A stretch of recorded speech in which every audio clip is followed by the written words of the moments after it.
Hello and welcome, my name is NOVARIS and today I'd like to speak to you about the Magicka Nightblade build for the Clockwork City patch. So there are some similarities between this build and the previous build.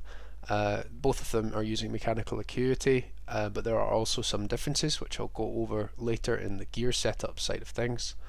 But I also want to speak about why the Magicka recovery is so high here, why my health is so low. So if we go down, we can see that I'm using Witchmother's Potent Brew. That's why my health is a bit too low at the moment, but I also have stage 4 vampirism. And that's really good for trials because, well, most trials, because it means that I have more Magicka recovery, which is essential for the sustain in fights, as you can see here. So yeah, I get 10% more Magicka recovery from the supernatural recovery passive. That actually stacks with the other food, but what I could do to reduce the stage is use double blooded Mara. It takes 3 to reduce the stage from stage 4 vampirism to stage 1 vampirism, and once I'm done I use the melon baked parmesan pork. Basically that will take me back to a safe zone with my health. Okay, and then finally I'm using the Lover Mundus stone.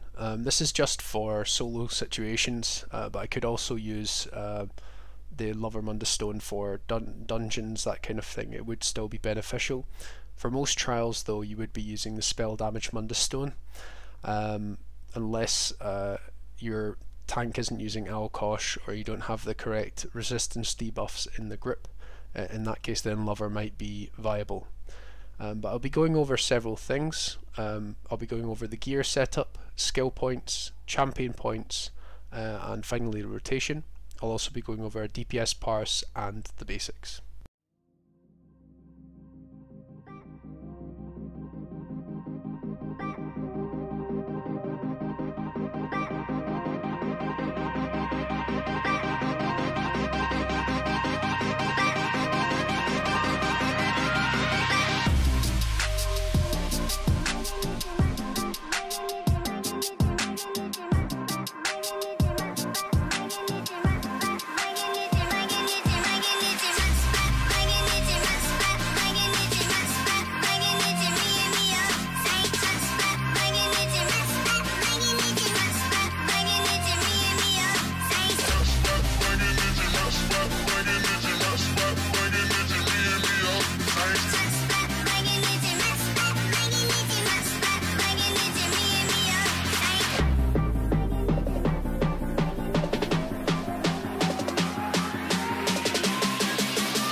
Okay, so let's move on to the basics side of the video.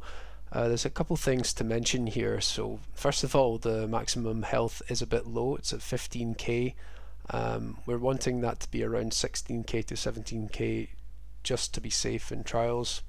The Magicka recovery is very high as well. We've got 1.4k Magicka recovery. That's from a number of different sources though, so if we do change our health using the max health max Magicka food, that Magicka recovery is going to go down. I'm using Witch Mother's Potent Brew, and I'm a stage 4 vampire as well. I also use Siphoning Strikes for some sustain. It's a really useful skill. So in combination with those two bonuses, we are going to be able to sustain very, very well using Witch Mother's Potent Brew, and if we are Vampire Stage 4. In some situations we have to be Vampire Stage 1, so Halls of Fabrication, Asylum Sanctorium is very wise to be Vampire Stage 1, so we'll need to use the max health max Magicka in that case. We don't need to have any glyph or anything like that on the Mechanical Acuity piece. We also don't need to move any points into the health from the attributes. But we will need to do more heavy attacks just to sustain properly in that situation. Okay, so the next thing I want to mention is the 5-piece bonuses for Mechanical Acuity and Master Architect don't change when you increase the quality of the item. So whether it's purple or whether it's gold, the 5th piece bonus for Mechanical will be the crit, and the 5th piece bonus for the Master Architect will be Major Slayer. Both of those bonuses overlap for quite a lot of the time, so if you see the Mechanical Acuity proc, then it's wise to use Master Architect, use your ultimate at the same time to just get that bonus from Master Architect. I'm also using poisons. That's just for this build. It's better on a DPS target dummy, but in a trial it's unlikely that you'd be using poisons. You'd be more likely to just use the enchantment that comes with the weapon itself. If you use poisons though, it's quite important to use a Nirnhone staff instead of an infused staff. For obvious reasons, the infused staff, the trait will be affected if you use that poison. There's not going to be any benefit from using infused at all, but Nirnhone still will increase the damage.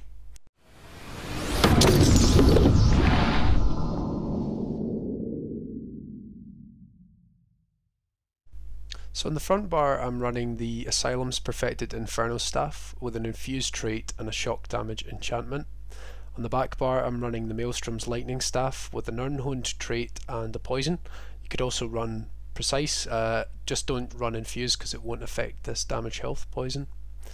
I'm also running 5 pieces of Mechanical Acuity, and I'm also running 5 Master's Architect. Master Architect is only going to be in light, so you could try and get the jewellery.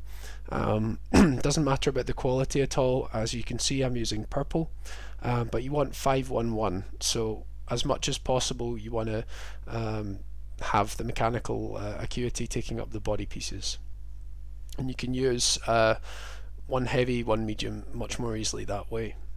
The other thing as well is if you don't have a Perfected Inferno staff, you could try to join a trial group to get in a normal version of Asylum Sanctorium.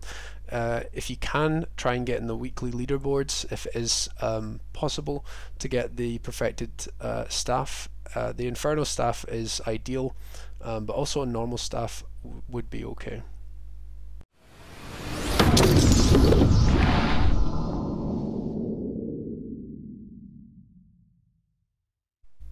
Okay, so let's have a quick look at the skills.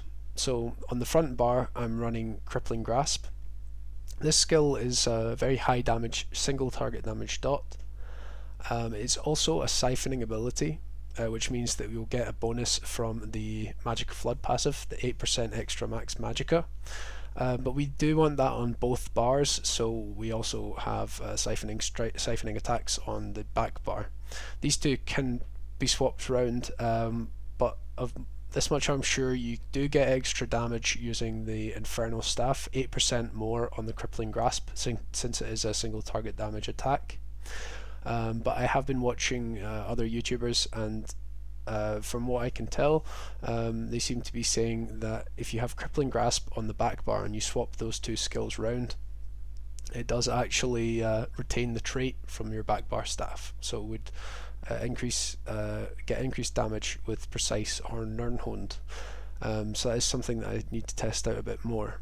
On the next slot I have Merciless Resolve.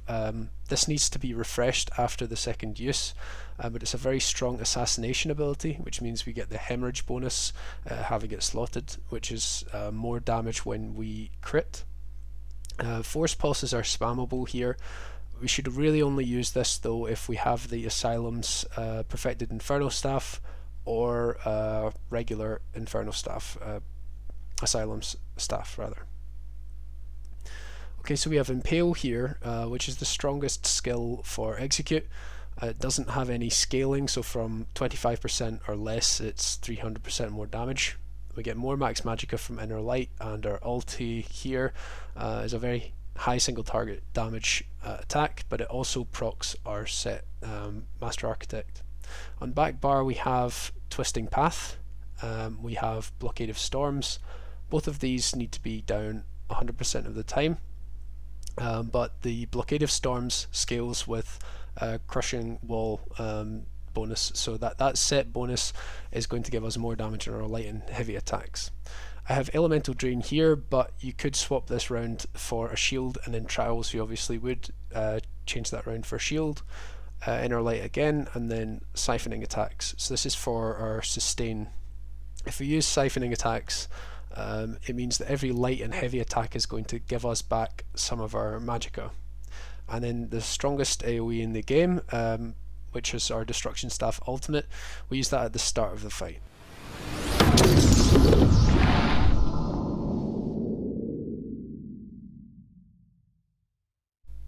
We have 48 points in Elfborn, 43 points in Elemental Expert, 24 in Spell Erosion, 40 into Master at Arms, and then 75 points into Thaumaturge.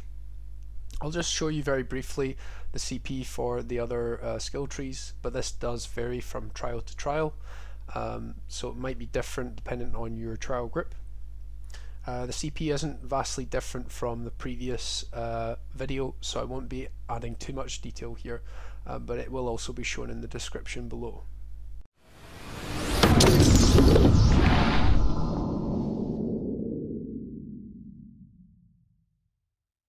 I feel it's important to mention light attack animation cancelling. So when I click R2 on a skill, if I do it with a certain period of time in between, then it cancels the light attack. And if I click L2 at the end of that sequence, it does block cancelling. So that's animation cancelling and block cancelling. The block cancelling will be more useful in trials where you need to be blocking at the same time, whereas light attack animation cancelling keeps things more simple. So for the next clip I'm just going to show you the skills that I have on the bars and how I'd use them. I obviously have to keep Drain up at all times. Crippling Grasp is going to be the starting skill, but I also need to have Merciless Resolve up as much as possible. My spammable is Force Pulse, and my Impale is for the Execute. Finally, my ultimate is activated by pressing L1 and R1 at the same time. Okay, so now just to show you the rotation slowly. This is a generalized rotation, so it might not work for everybody if you're wanting min-max parse. But we use Elemental Drain and Siphoning Strikes to keep our magicka up at all times. So let's start.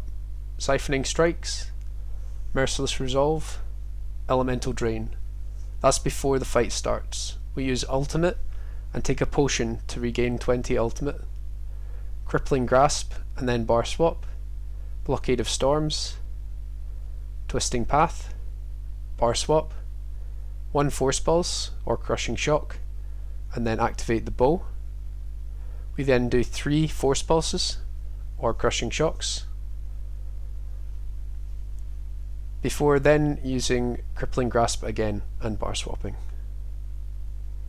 We then use Blockade of Storms, Crippling Path, and then we can bar swap after using Elemental Drain and doing the bow proc again. So the other part of this that I'd like to cover as well is the execute. So when it comes to the execute stage, basically you want to be using Impale instead of your spammable Force Pulse. You still need to have your Elemental Drain up, and you still have to have your AoEs down as well.